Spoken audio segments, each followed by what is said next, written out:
Okay, so I just watched episode 4 of season 2 of The Wheel of Time, and although I might be in the minority opinion here, I didn't like it. This commentary is going to assume that you have already seen the episode, and so there will be spoilers for the episode. Go watch it first before coming here, unless you don't mind being spoiled. There will also be mild spoilers from the book series, since I will be comparing the episode to the books and explaining what is different and what is the same. And because we have to go over this every single time I make a video, my objective is not to point out how the adaptation is not one for one like the book. Nobody expects that. I am going to point out how the writing of the TV show does not tell a coherent story without someone who has read the books to interpret what is going on, how the magic may or may not be working, and who the characters are within the context of the world that we are introduced to. This to me is the biggest problem with this TV show. It is really hard to recommend to people who haven't already read The Wheel of Time,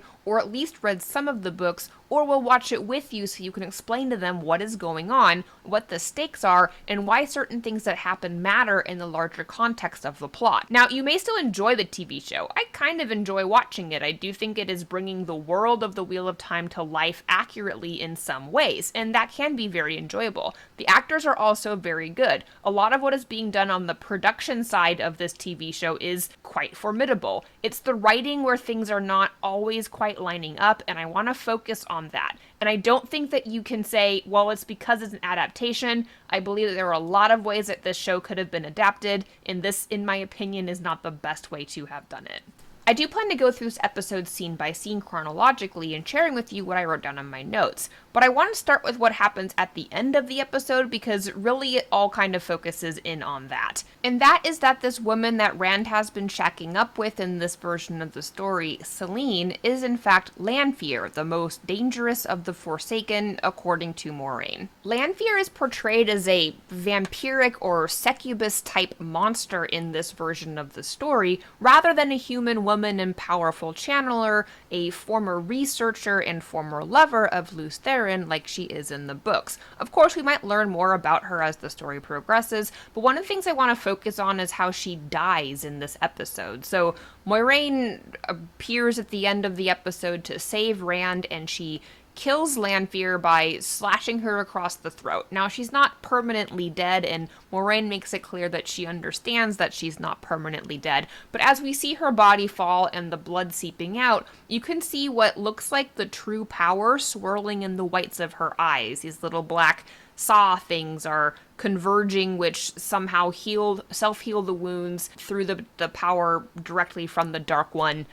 At least that is how people who are watching the show, who have read the books, are interpreting what is happening. And people are saying that this solves the problem of transmigration, which is where in the books the Dark One would take dead Forsaken and move their souls from their old body into a new body. But I don't really think it solves that. I don't think it really solves anything other than muddying what kinds of powers there are in the world, and adding another power to a list of powers that already have been underexplained. So at this point in the story, we have gotten very little information about how the one power actually works, so adding in the true power in Season 2, Episode 4 is a pretty big leap for people who still don't really know what it is that Aes Sedai can do, what the three oaths are, whether or not self-healing is or is not a thing for regular Aes Sedai or regular Forsaken. So again, this is like a kind of a fun little thing to throw in there to make people go, oh, I wonder if that's the true power. It kind of has to be, but it doesn't really help with the storytelling because we haven't established anything that would make this new power exciting because we don't know what the current rules are. Therefore, breaking them with this new magic isn't very interesting to people who are not familiar with the books and the source material already. It also doesn't solve the problem of transmigration. Transmigration is not actually a problem in the show. You could just use the same actors and have the Dark One bring them back to life in their current bodies. You don't really have to explain it. It's been done in other shows. The transmigration process, methodology that takes place in the books, like tweaking that a little bit to have Lanfear come back as Lanfear rather than Sidane, which doesn't take place for many books at this point, isn't something that's really like holding up the train when it comes to telling the story as it was told in the book series.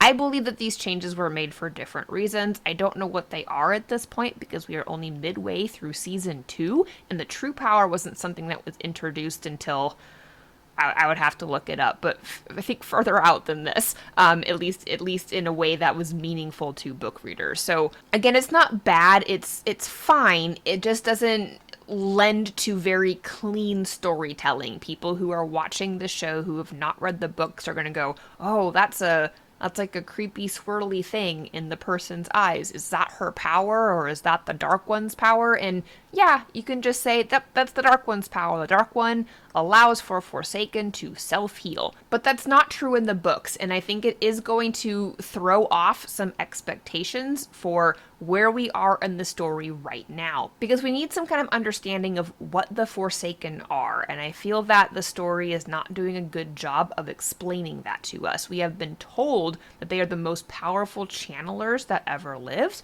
but this scene shows that they are actually more like monsters in, equivalent to some other type of story, or what the Chosen believe about themselves, that, as Robert Jordan wrote the story. So if you've read The Wheel of Time, the Chosen think that they are more than human, but in the story are revealed to just be humans with a lot of power, and they are very selfish and very childish, and they fight against each other as much as they do the enemies that they are supposed to be trying to win against. And that is partially what makes the whole plot work, because if they were more united and had powers that were greater than regular humans, it would undermine the concept of evil that the story conveys. And that's pretty thematic to the core of the story. What is the Dark One? He is nothing. What are the Chosen? They are selfish, entitled, narcissistic children who, yes, have a lot of raw power, both political and in terms of one power capacity, but are ultimately shallow human beings whose grandiose idea of themselves allows them to ignore the flaws that they have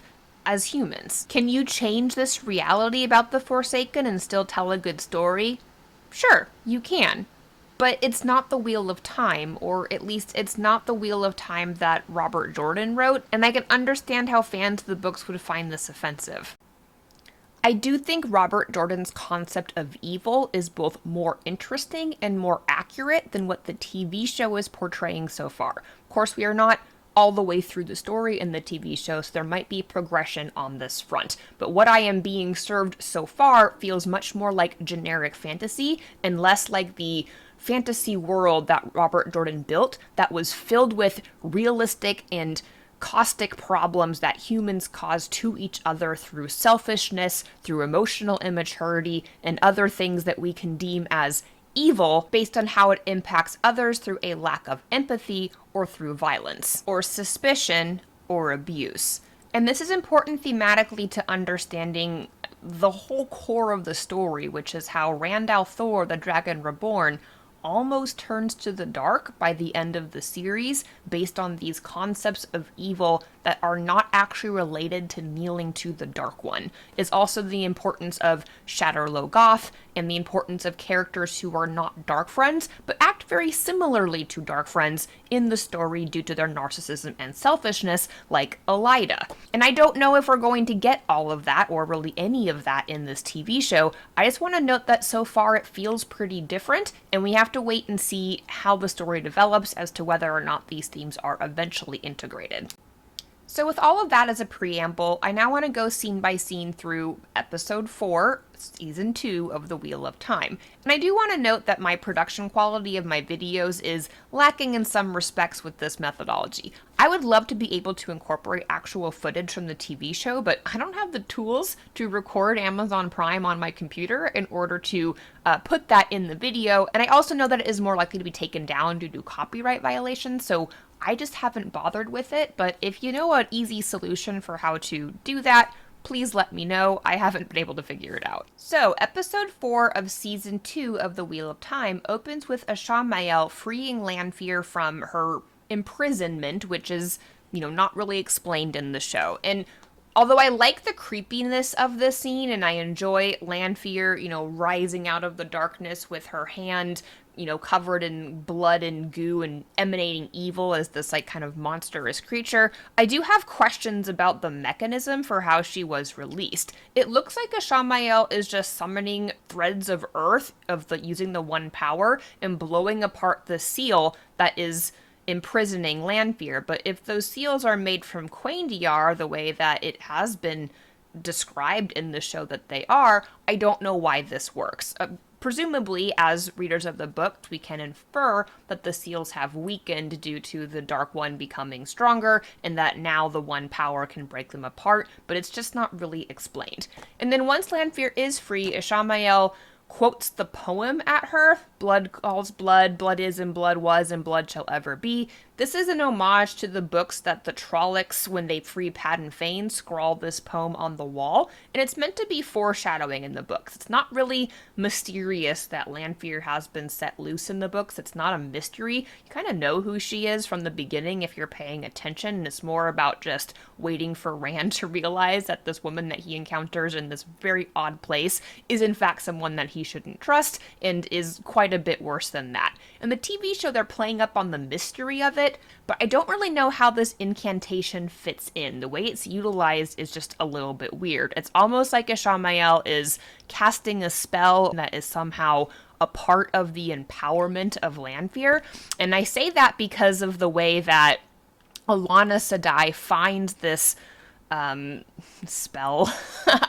written out in Lan's packages that, Moiraine procured, which is what alerts her to the reality that Lanfear is loose in the world. But I don't understand how that works. Why finding a poem, like, written on a piece of parchment tells anyone that Lanfear is free. How does that work? And how does Moiraine know what it means? And how does Alana know what it means? And why is it necessary for releasing Lanfear in this way, if in fact that is even what is happening? So that's how this whole show starts off, and then it also, harkens back to that at the end of the episode when it is revealed that she is also this woman, Selene, who has been sleeping with Rand in Cairhien for her own reasons. The other thing that I want to mention about it just real quick before we leave is how close Ishamael and Lanfear seem to be, given that he frees her rather than she freeing herself the way she does in the books. It is a very critical element of the original story that the Forsaken do not get along and very rarely work together, and when they work together, they don't work together very well because they are suspicious of each other, and they're always trying to one-up each other and to become the named Nameless, who is supposed to be the heralded chosen one to rule the kingdoms after the Dark One is freed. And in this version of the story, Ishamael, takes Lanfear's hand like they are old friends or old acquaintances or, in some way intimately connected, and he is, it's almost like he's about to, kiss her hand and then, release her into the world, and that is just very different, and I don't know how that's going to play out in the larger story, because in the books, Lanfear gets into Ishamael's way, and that's partly why he fails. But I don't even know what it is he's trying to do in this version of the story, so hard to comment on, just want to make sure it's understood that it is quite different from what happens in the books.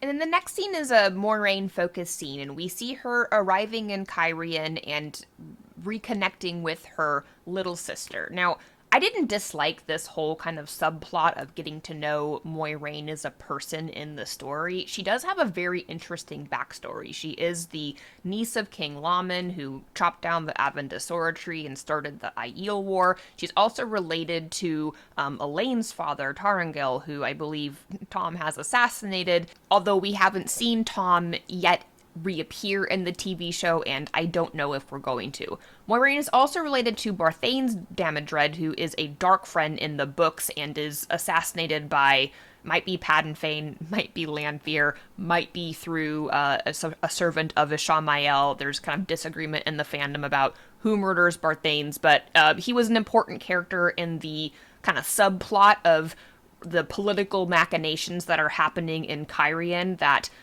Rand sets off by being there because he is Taviran, and I don't know if we're going to get any of that the way that it was told in the books. There was potential to make this kind of Moiraine returning to her hometown and getting reacquainted with her family, very politically interesting. What ends up happening, though, I'm not sure if I like it yet. I think I have to see more of what develops, but what I'm not sure that I like is every time Moiraine is a main character in this show, I feel like they go out of their way to make her unlikable. And in this example, when she's reconnecting with her little sister, I think in the books all of her sisters are older than her, but that's a quibble.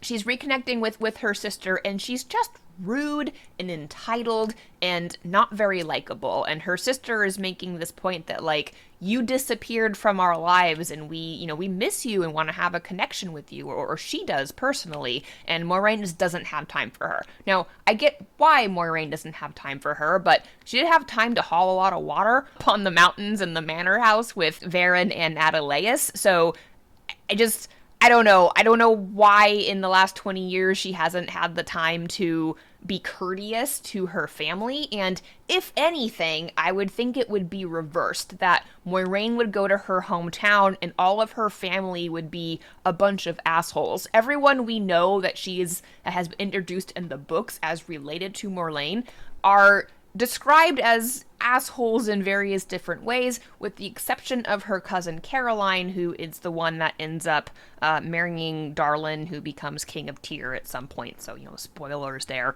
Not really a very important plot point, but something that's kind of happening in the background of the story. So I would have preferred that. I didn't dislike what they did. I was able to follow it. It was storytelling. It gave me some, background of Moraine's character, but I think it would have been more interesting if Moiraine had been the good one in her family, which is like full of terrible people, but she needed to get information from them in order to save Rand in the way that this plot eventually unfolds. So just kind of a quibble there in terms of making their protagonists unlikable people. I feel like Moiraine and Rand in particular are very unlikable in this season, at least so far. And then we move to a scene with Rand, and Rand is shown to be shoveling the ashes of the inn that he burned down with the One Power, with Selene kind of looking on. And remember, Rand knows that he is the Dragon Reborn at this point in the story, and he thinks that the best way to spend his time is to shovel ashes in the foregate. Now, granted, he was responsible for her inn having burned down, and so that does play into why he is doing this, but I just have to question, his overall motivations and priorities and what the viewers are taking away as, the main plot of this story, because it just feels very scene by scene rather than, a more epic story that is being told. And I don't know how we're going to get to the epic ending of the book from where we are right now at the midpoint, but it's kind of a quibble. That aside, in this scene, it is revealed by Selene that she, has hired some people to lay the foundation of the building, and that's going to take a week or so. So she invites Rand on a trip up to the mountains to spend some time together. It's actually just a date. She wants Rand to go on a date with her, and at first he demurs and says he doesn't want to go, but then eventually he ends up going. Okay. And then we move to a scene with Nynaeve, and Nynaeve is at this point traumatized from her acceptance test and doesn't know how to recover. And I said in my last review that I liked the acceptance test. I think episode 3 was one of the stronger episodes of the season so far, in part because it was closer to the books, even though they changed what the tests were for Nynaeve within the ter'angreal. But I was okay with that. I didn't so much like how long she was in there and how traumatized she would have to be at this point. The story writers of the TV show seem to think that characters, in order to be interesting, need to be abused constantly within the context of the story. So Nynaeve is struggling to readapt to the world after having spent literal years, within the context of Tel'aran'rhiod, in the ter'angreal version of the world, and now she's unable to adjust to life outside in the tower, and it's causing strain between her and Egwene, as well as an inability to progress in her studies, which is partially what enables Liandrin to convince her to do this thing that is very dangerous that she later decides to do. And I get this. I understand what they're going for with this. I just question whether it needs whether the story needs to abuse its characters consistently, like throughout the story, every character in every scene just seems like they are constantly under trauma. And I guess that might play into the reimagined themes of the story that causes people to go to the dark, quote unquote, possibly, but it's just kind of hard to watch. I don't want the show to be, positive and upbeat and YA, because I do think that The Wheel of Time has very dark moments and very important things to say about emotional neglect and abuse, and in the ways that people become strong having undergone difficult circumstances, but it just feels a little bit tiring in the show for me in this episode. I am ready, I'm over ready to see Nynaeve progress as a character. I want to see her start to move forward in her life, to gain some control, to gain some direction, and I just feel like we're treading water in this episode where Nynaeve is concerned, even with the things that happen later. So, okay. Then we move to a scene with Lan, and Lan is at a picnic with Alana Sedai and her warders and what I presume to be their biological family or her biological family, and I'm not really sure why the show is going out of its way to focus on the families of Aes Sedai. We've seen at this point Liandrin's secret son, Moiraine visiting her sister and their cold relationship, and now Alana's relationship with her family, which is much warmer and brighter, as well as earlier episodes where Moiraine was visiting at Elyas and the Van Dien Varen merge. And I don't know why. I don't know why the emphasis on Aes Sedai families is being so prominently displayed in the show. It was not talked about really at all in the book series, and I didn't mind that because I understood the concept of young girls leaving rural villages without mass communication like we have in the modern world today and going to the equivalent of like a university or a convent or another country to study and become something great, and just not having as much connection with home. It doesn't mean they don't send letters or have, pictures or paintings of their loved ones that they take with them or cherished memories,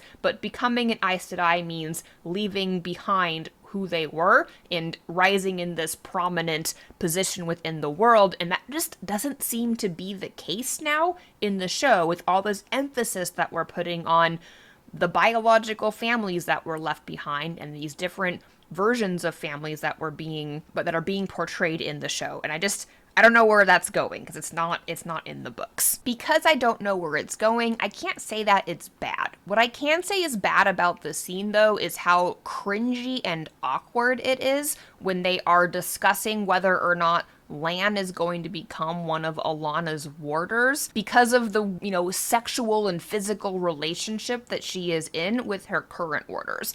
I just thought that scene was very cringy when they say, what was it? Where does the third one go? And the expression on Lan's face, and then how he's followed when out into the woods to take a piss, and why they bothered filming that at all, and then having Alana stand behind him and looking at him peeing.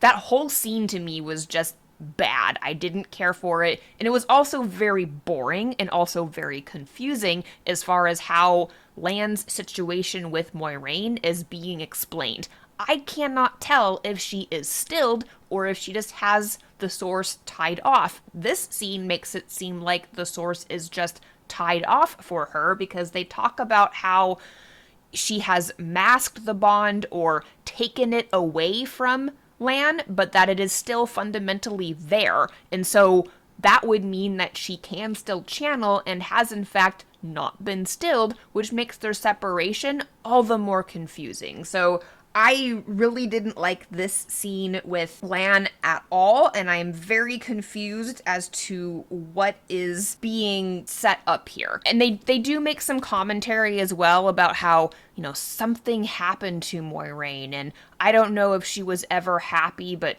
she was happier before this thing that happened 20 years ago. And again, I think this is supposed to be some kind of contrast between, Alana's light and happy life and Moiraine's cold existence where, she was water and she became ice. And I would assume that the thing that happened was that Moiraine was present for the foretelling, which then sent her on this quest to find the Dragon Reborn, and Lan should know that, because that's part of his history with her too. And I also don't know that that would fundamentally change who she is as a person, unless they're going to put even more emphasis on her family and how she has changed than they have done so far. And maybe they will. Maybe that's where this is going. They do jump straight into another scene with Moiraine, back at her childhood home, going through her childhood things. She, picks up a music box. She looks in the looking glass, as I imagine she used to do when she was a young girl. There's a portrait of, I think, her and her mother, or her and another relative, and she, puts all that aside and steals this flagon of wine to go track down Logain and ask him, about what happened to Rand, where he is staying, and tries to entice his cooperation, first with the wine, and then when he catches on to that, with an offer to allow him to kill himself if he is able to train Rand to use the one power. And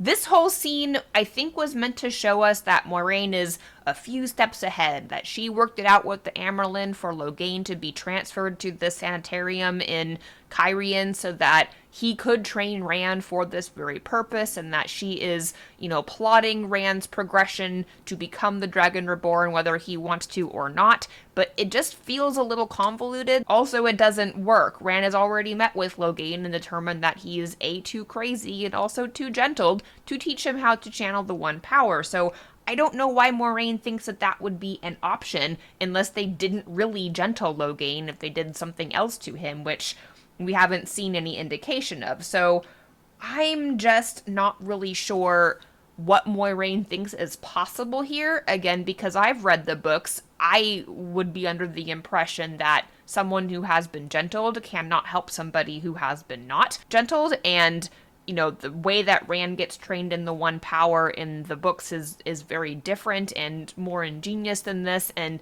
maybe it's just setting up, once again, that Moiraine doesn't know what she's doing and is failing as a manipulator in her quest, which is the single true purpose of her life that she discarded her whole family to be able to orchestrate. And if that's the case, it's a very sad story for Moiraine, and again, I miss her character from the books, but we'll have to see how it develops, because we only are halfway through the season, and it is very possible that there's something intentional happening here that will be enjoyable to watch, even if it has nothing to do with the story that Robert Jordan wrote. And then we have a series of scenes back in Tar Valon. The first one is of Egwene and Elaine mopping the floors of the White Tower. And the only thing I wrote down about this is that they are mopping the floors backwards. They are pushing the mop up the hall and then following what they just cleaned with their dirty shoes. That is not how you mop a hallway. You are supposed to start at the top and then go backwards using swishing motions so that the entirety of the area that you mopped remains clean until it dries. And that was just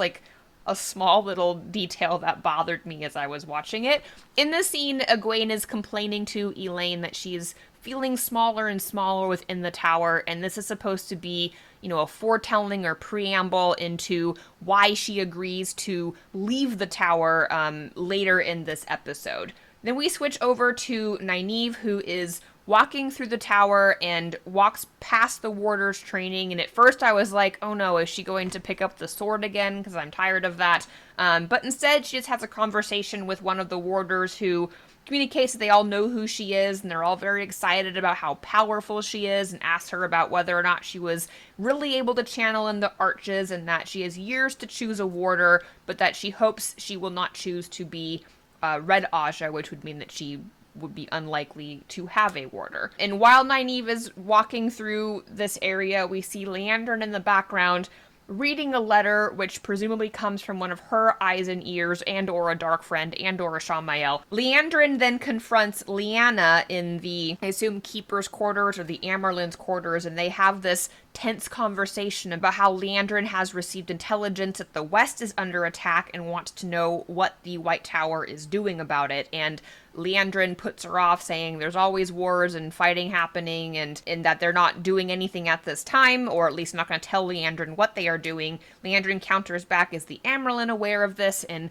Lyanna does this very out of character for her in the books thing where she says, when the Amyrlin is gone, I am the Amyrlin and I can do what I want. And Liandrin says to her on her way out, if she falls, you'll fall with her. There are things I like and dislike about the scene. I don't mind they're changing Lyanna's character a little bit, and I actually like her strong facial expressions and her kind of strength of presence with the few lines that she is given and able to deliver. I don't know, though, what the writers are wanting us to think about Liandrin in the scene. I suspect it's one of those, false plays of, let's get the viewers on Liandrin's side and then do a switcheroo at the end of the episode where we reveal that actually she's bad or might be bad. But I don't know if it was really necessary to show any of this in order to convey the major beats of this plot point, and I'm wondering why they spent time on it. It might just be the foreshadowing for the eventual fall, potentially, in the show of the Amyrlin seat,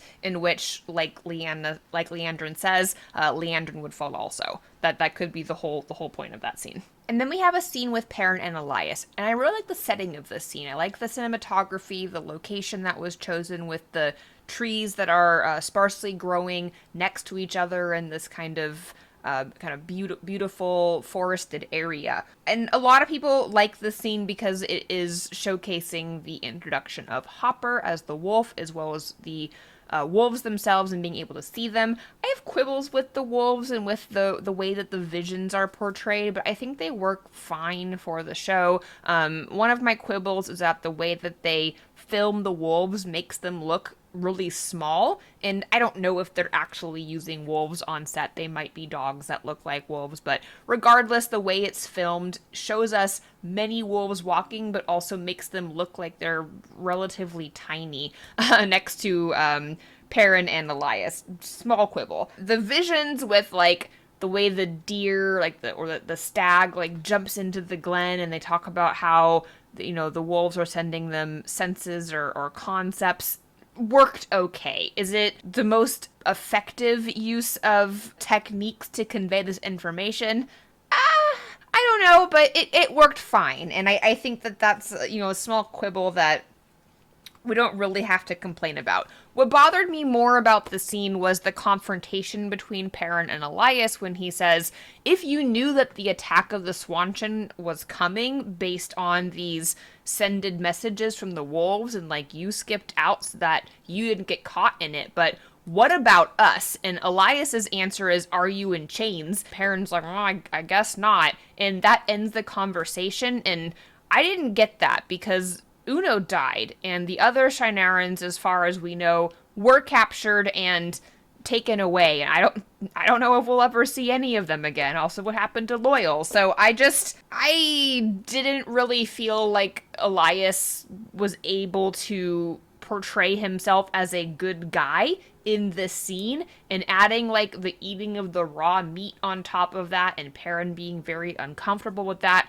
wasn't wrong, it wasn't bad exactly, and I think that they're intentionally trying to make Elias's lifestyle unappealing to Perrin, more so even than it is in the books, because they're equating this concept of becoming a wolf brother as potentially a path to the dark. Now, I do think that is a lie that Ishamael is telling, and Perrin will realize it is a lie at some point in the story, but at this point, I think he is somewhat dubious about becoming a wolf brother because of these things, and it kind of works, but it also leaves me with some questions about the trustworthiness of Elyas, as well as whether or not Perrin would take on this pathway unless he was absolutely desperate, which he is a little bit right now. Elyas also mentions that he has been following Perrin or has known about Perrin for many months now, and he references that he was the one who sent the wolves to free Perrin and Egwene when they were under the control of the White Cloaks, and he says for months, and this to me was a mistake in the script because we were told just in the last episode that has been 5 months since they were in Faldara, and over a year since they left the Two Rivers, because Perrin celebrates Beltane, which in this version of the story is, equated with reincarnation and the sending of the lanterns down the river, which he does for his wife. So he should have said, we've been watching you for a year now, or even over a year now, but they might have been aware of Perrin since he was living in the Two Rivers, and since at least he has been dreaming about his fridged wife. So quibbles about this scene. It wasn't a bad scene. It wasn't my least favorite scene of this episode or in this season, but just did leave me with a couple of head scratches, which might have been intentional and may not have been intentional. And then we have another scene with Lan talking with one of Alana's warders about the nature of masked bonds. This scene was confusing from a world-building magic system point of view. I, again, am still not sure whether or not Moiraine has been stilled, and the fact that the bond still exists should be evidence that she has not been stilled, and if that's the case, she should be looking for a solution to having been tied off from the one power, rather than assuming this catastrophic state of mind where she has to go White Fang Lan and then strike out on her own to try to defeat the Forsaken with nothing but a knife and her, history as a noblewoman and her wits. It just seems like a strange plot derivation from the books that is being clumsily handled by the scripting. This scene was also odd in that Lan seems to not have heard of masking the bond, and he says to Alana's warder, does the tower know? As if it is illegal or frowned upon or not customary to mask a bond for a warder. And that just struck me as odd. I'm not sure what we're supposed to make of that. I also think that this scene is interesting, having followed the scene with Elyas and Perrin. If you remember from the books, Elyas was formerly a warder for, I think it's like Rena Sedai, someone we don't really meet. Elyas was never released from his bond with his Aes Sedai. Instead, he just is living with the bond having been masked for decades. So this conversation that Lan is having with Alana's warder is a conversation that Perrin could have had with Elyas to give Elyas more character development, rather than one of Alana's warders who I don't know how important they're going to be to the story, which is, I don't know if that would have been better. It probably doesn't matter that much. My biggest concern is just not understanding how anyone thinks that Moiraine is stilled if her magical bond is still in effect with Lan, and she's just masking it at this point. That to me is the number one thing of this episode that I found distracting and confusing. We then cut to a scene of Moiraine, the detective, searching for Rand in Cairhien, and she's doing this by walking through the foregate on foot, asking questions to everyone who may have seen Rand, whether or not they have seen a red-headed boy. And this is relevant because now we know why Rand shaved his hair. He is worried about being mistaken for an Aiel in the city of Cairhien because the city was sacked by the Aiel during the Aiel War. However, none of this is actually shared in the episode. This is me filling in the gaps as somebody who has read the books and then wondered why Rand looks so different in season 2 of The Wheel of Time, like who it is that he thinks is going to recognize him, and it's really more his hair that is problematic within this particular location.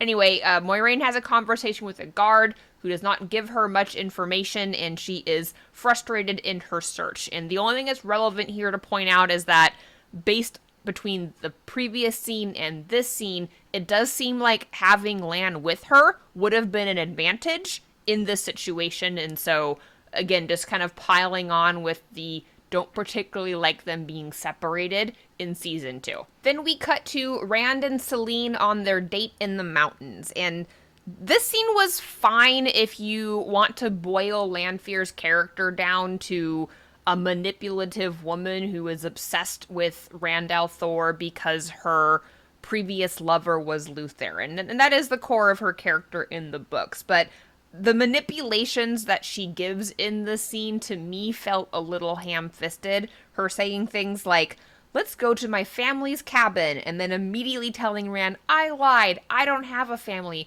I came here with a man that I used to love, which has to be another lie, because the world has been broken since she loved Lews Therin, who has to be the person that she is referencing in this story. It's not bad, it's dribbling out information to help people piece together what her motivations are and why she is doing this. I just don't know that I liked it all that well as a characterization of Lanfear. I like the way that she comes off better in the books, and I may have to do like a whole video on the Forsaken or even Lanfear specifically to explain why. But instead they kind of use this to showcase that Rand doesn't really have aspirations of, grand adventuring in the world, that he would have been happy as a small town or small village shepherd, and didn't really want to leave the way that his friends did. And Selene is, listening very patiently and just kind of doing the kind of eye bat at him during this scene, which, again, it wasn't a bad scene. I just have questions about how Rand is spending his time and who he is choosing to trust, knowing that he is a man who can channel, and also the Dragon Reborn at this point in the story. There seems like a lot of emphasis on him kind of wasting time in this season. Rand also trusts Selene in the books, even as a reader, you do not trust her. The difference is that Rand's motivations are more pure and feel more desperate and necessary for all the steps that he takes. Rand joins the Hunt of the Horn because he is worried about his friend Mat, because the dagger was stolen with the horn, and he feels it is part of his duty as a friend and a kind person, go on the hunt until the horn and the dagger are recovered, and then things consequentially happen that put him on this path where he feels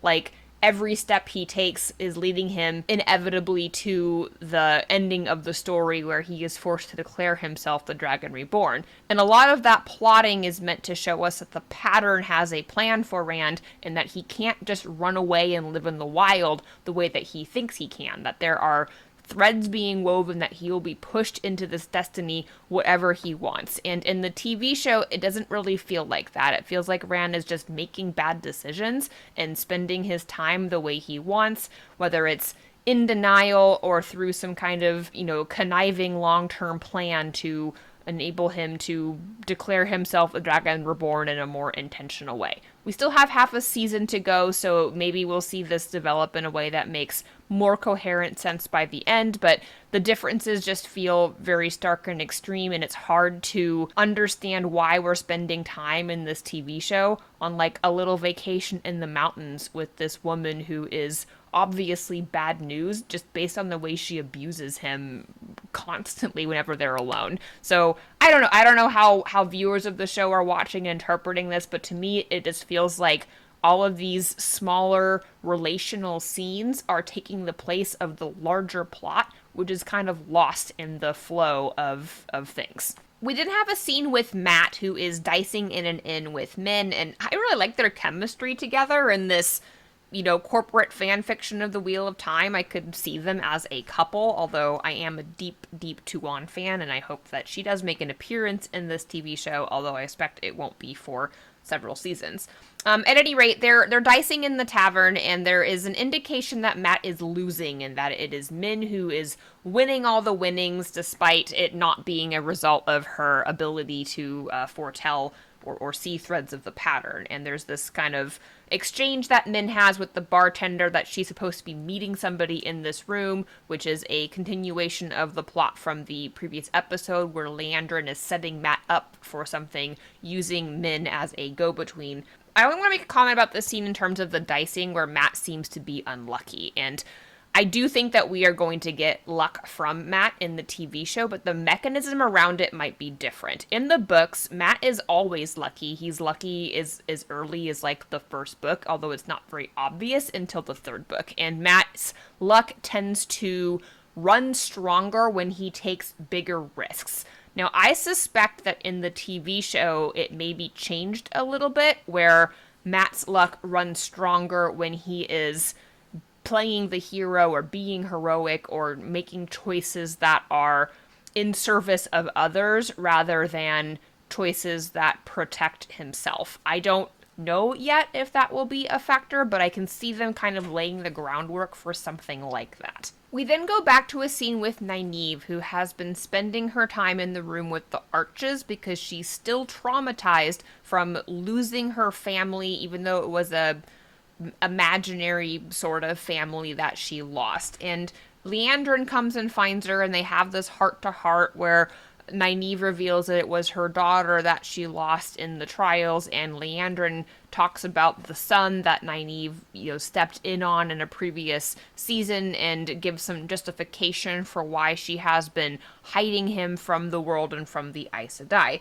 She makes this comment that I want to point out, that she's losing, or that her son would be losing the only thing that's ever been truly mine. And I just want to make a comment for the audiences watching. Children are not objects that belong to their parents interminably until they die. Her son is like 80-something years old now, and she's still treating him as if he is beholden to her entirely, and he's not allowed to leave the city of Tar Valon because she won't let him. That should be a huge red flag to Nynaeve that there is something wrong with this woman. At any rate, Liandrin makes this commentary that the Aes Sedai are cursed to lose everyone that they've ever loved, which is not something that the books make any real point about, and isn't really something that I think adds to the story, at least the main story, but which this version of the story in the TV show seems to think is central to understanding Aes Sedai and the larger forces that are at play. This scene ends with Liandrin telling Nynaeve that she's about to tell her something, but if she tells her, she doesn't want Nynaeve to do anything rash. And here's the moment. Here's what we've been building to with this, fake camaraderie between Liandrin and Nynaeve.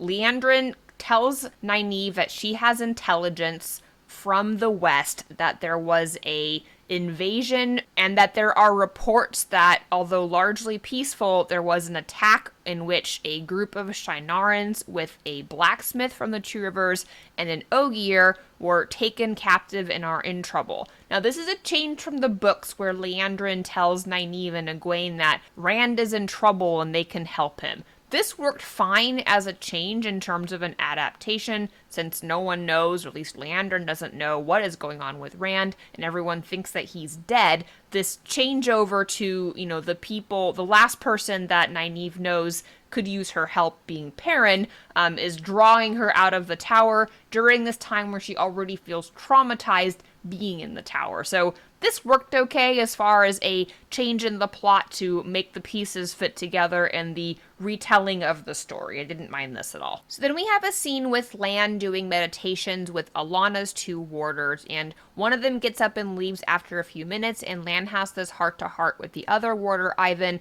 about the things that Moiraine said that hurt him the most, which is where she said that she did not see them as equals. And Ivan kind of laughs and says, well, of course she doesn't see you as an equal, because Aes Sedai can call lightning from the heavens and, shake the power of thrones, and warders remind them of their humanity and their vulnerability, which is why some Aes Sedai do not have warders. And I didn't mind this scene other than the fact that it makes Lan look kind of ignorant about what his role is as a warder, which is not in keeping with his character of the books. It also sidelines the fact that he is a king of Malkier, which gives him more status, if not quite equal status, to Moiraine, depending on your interpretation. And then we cut over to Alana, who is digging through Lan's things, and she finds the poem about Lanfear, the blood calls blood, and blood is and blood was, and she seems to know what it is and also what it means. I still have questions about how this poem means that Lanfear has been freed. I get that it is a piece of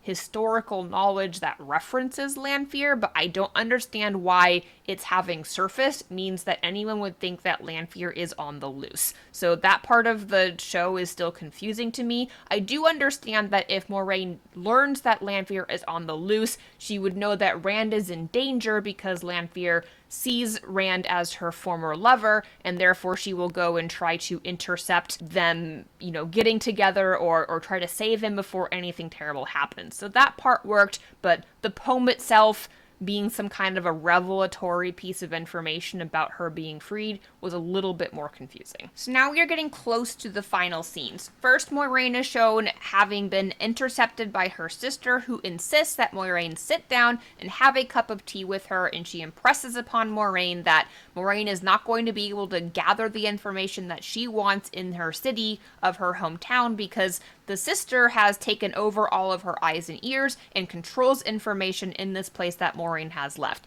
Now, what I disliked about this scene wasn't the acting or any of the machinations or references to the fall of Damodred or anything like that. It was more that it just continues to make Moiraine look ineffectual, stupid, and rude. I would have preferred, again, that Moiraine came to her hometown and her family had been the terrible, rude ones, and that she was the one who was able to utilize information in a way that enables her to help Rand in this situation. But for whatever reason, there's like some kind of theme being built around Aes Sedai disavowing their families, being unhealthy for them, or in some way inhibiting their ability to get the things that they want and achieve their goals, including saving the world by helping the Dragon Reborn. Then we cut back over to Nynaeve, who bursts in upon Egwene and Elaine having a nice chat in Elaine's room, and Nynaeve is rude. All these characters are rude in this retelling of the Wheel of Time, and she tells Elaine to leave, even though it is her room, and Elaine does so, and then Nynaeve shares the piece of information that Liandrin shared with her,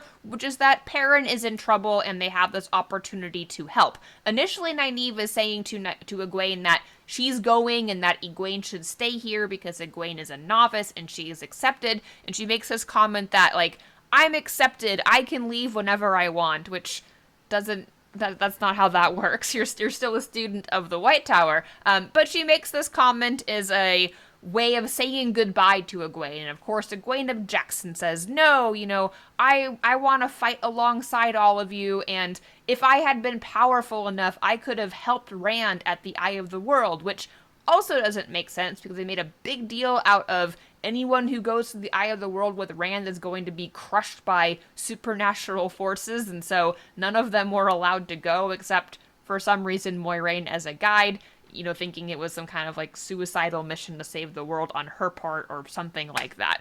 Regardless of how that doesn't make sense, Egwene and Nynaeve agree to leave together, and they're shown walking through the alleyway, and they are about to meet up with Liandrin when Elaine follows them, and they realize that she just, followed them out of the tower because they were being suspicious, and Elaine announces that they can't force her to leave because Nynaeve can't even embrace the Source, and Egwene is her friend. And then Liandrin shows up and says that Elaine is a complication, and then blasts them all with air. And I don't know at this point how Liandrin is going to transport them from Tar Valon to Falm, but somehow that's going to happen in the next episode. At the very least, we get the betrayal, and, it's exciting, I think, to viewers to have this happen now rather than at the end of a journey through the ways, but I guess we'll have to see how they manage the transport part of it. They might just skip it. The scene where Liandrin betrays the girls is close enough to the books. The next scene is not. Min is accosted in a dream by her evil aunts who are forcing her to sit across from various clients where she can tell their futures, and all of their futures are horrible. And then Shamael shows up and informs her that she will be helping him to betray her friends and to hurt people, possibly Matt, and that she really has no choice in the matter. If she wants the opportunity to have her curse removed, her ability to see the future, that she will take Matt to Cairhien, where something will happen. Presumably, Matt will stab Rand the way he appears to do in Min's vision, although it could end up being someone who looks like Rand rather than actually being Rand, or she misinterpreted what she saw, something like that. It's okay, it's good enough tension to get these characters, some of these characters, reunited in a location so that we can carry on the story with fewer cutscenes between different locations. I'm a big fan of that. This isn't really important, but I will point out that in the books, Min does not have evil aunts. She has fussy aunts who are maybe a little bit more controlling than she would like in terms of how they want her to dress and act, but it's Min as a child who volunteers information about what she foretells to people in the town that then subsequently leads her into trouble because she doesn't understand that people knowing their futures can have certain kinds of reactions that can create a unpleasant experience for her personally. However, she is never tormented by the Forsaken in the way that the show portrays, and she also doesn't view her ability to see the future as a curse. She's more just annoyed when people don't believe the things that she tells them or are unsatisfied with her not knowing what the visions she sees mean. So this character of Min in the books is much more traumatized, like all of the other characters are traumatized in this version of the story that's being told for the TV show. So now we're in the final scenes of this episode, which are very exciting, I think, especially for viewers who have suspected that Selene is up to no good and are now anticipating some kind of a monster reveal based on the hints that have been dropped in this episode, leading to its ultimate conclusion. I didn't particularly like the scene when Selene and Rand are on the mountain during their date and a Fade attacks them. I assume that Selene ordered the Fade to attack them. That's not that surprising. I didn't like that Rand fumbles with his sword, like really inept at using it, and then defaults to using the power to burn the Fade to a crisp. It's just not book accurate. Again, I understand that the show does not have to be one-on-one with the book, but these are little things where it could, if they wanted to, make it like the book without losing anything. But they chose not to do that. So anyway, Rand channels and kills the Fade, and then Selene has this freak out that Rand channeled. And of course, as a person, human woman that Rand thinks she is, she would be freaked out by that. You would think that she would be even more freaked out by the Fade and not even hang around on the hilltop to have a conversation about it. Like, if she was a normal woman, she would be fleeing into the night, and the fact that she doesn't do this really should set off suspicion alarms for Rand, but I get what they're doing here. They're trying to showcase that Lanfear is manipulating Rand into feeling safe with her because she puts on this play act of, I'm scared of you, but we have a little conversation about how you really need to allow someone to, the time to love you, the real you, and they forge this connection, and then she gets to take him into the cabin to have her way with him. And before I get to the Moiraine scene, which we already talked about a little bit, I just want to focus on a few pieces of dialogue within this conversation that didn't work so well. So one of the things that Rand tells her is that he's going to leave now because when men go mad, they kill the people that they love. And Selene responds with, "Are you saying that you love me?" And Rand doesn't really answer, which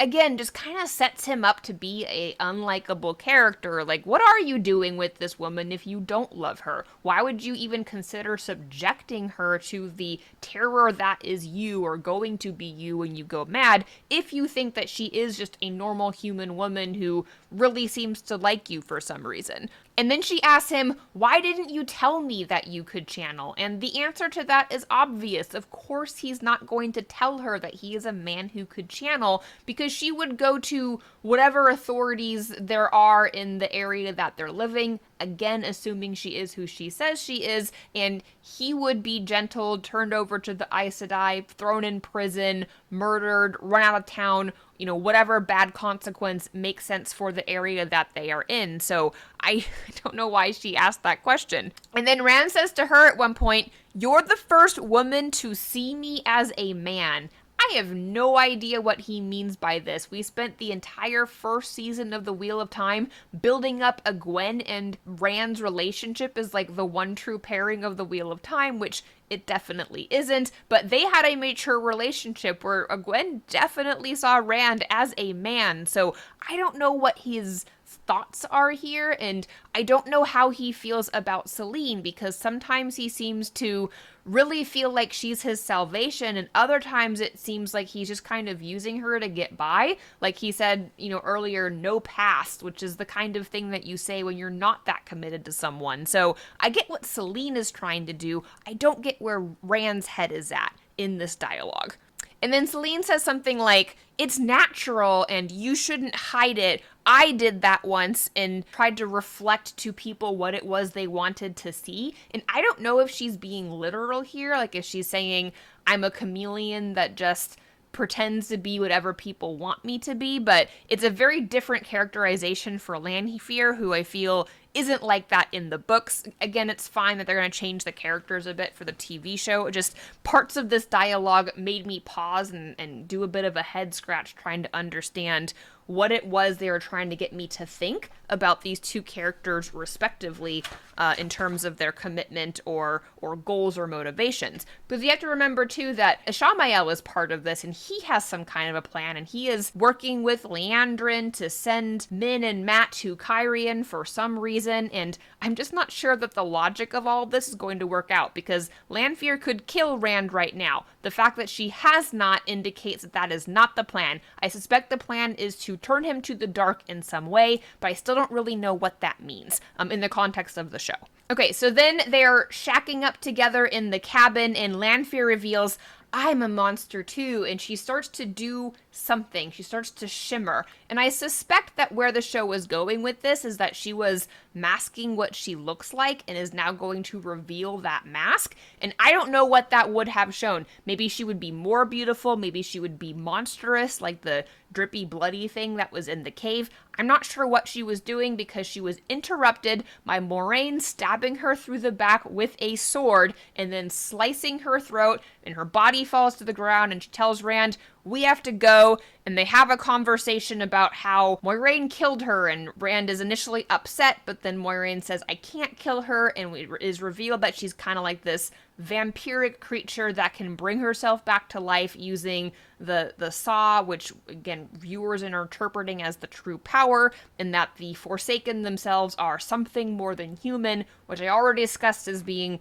different from the books. Whether you like it or not is somewhat interpretive. Rand also grabs Moiraine by the throat and slams her into the wall in the scene, which I've already discussed in a previous review of the show is not in character for Rand al'Thor, the boy from the books. And again, they're changing the characters. I just don't think they're changing them into more likable people. At this point, we have been given very little reason to like either Moiraine or Rand at this juncture of the story, and these are the two main characters who are supposed to be saving the world from the Dark One. Now, that may be entirely intentional. It is very possible that the show's thematic twists are going to make the Dark Friends and the Forsaken more sympathetic and make our heroes less sympathetic. But to what end?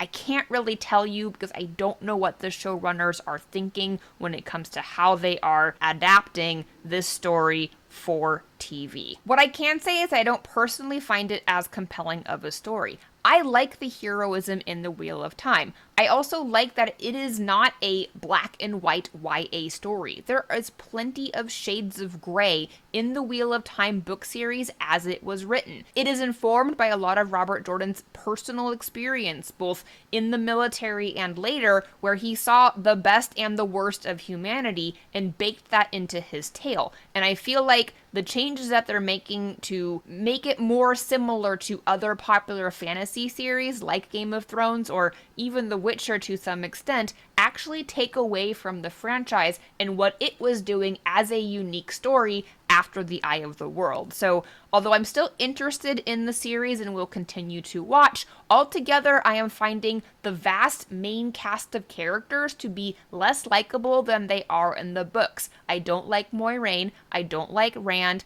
I now dislike Lan as a character since he's doing nothing in the story that is interesting. I still kind of like Egwene, and I like Elaine, who is more recently introduced. I don't like Nynaeve, I don't like Matt, I kind of like Min, but also kind of dislike her, and I don't really feel that Perrin is that compelling. So a lot of what the drive is of the story, of being a character-driven story, is being subverted by this drive to make all of the characters traumatized and to make white and black choices more muddied choices for these characters. Again, I don't think that the show is necessarily bad. The production quality is good, but you have to not just shut off your book brain when watching the show, you have to shut off your brain. Like, just shut off your brain entirely and watch the show as it is fed to you and just not ask questions. If you can do that, it's fairly enjoyable. It has a lot of entertainment value. There's action sequences, colors, magic, fun adventure, and characters with emotional stories, even if they're a bit much, in my opinion, at times. But it's a watchable show. It's a fun show.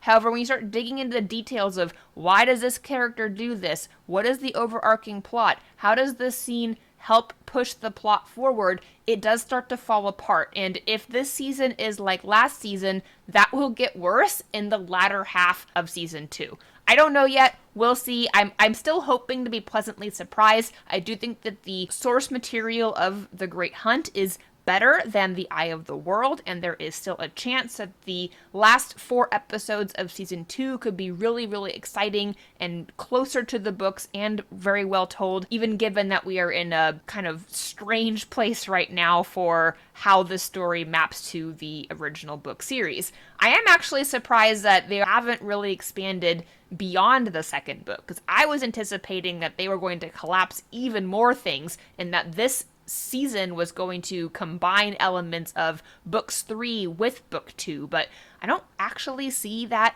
being the case so far. However, I guess it kind of depends on what happens in the next few episodes. And that's all I have to say for now. If you have not subscribed, please do so. Please comment on this video review. It does take a lot of my time to put these together, and I do appreciate your thoughts. I don't expect everyone to agree. That's not the point of doing these. My purpose is really to point out differences and also point out where the writing might be considered weak, especially if you haven't read the books and can't fill in the gaps with whatever you imagine makes them make sense. So comment below, and until next time.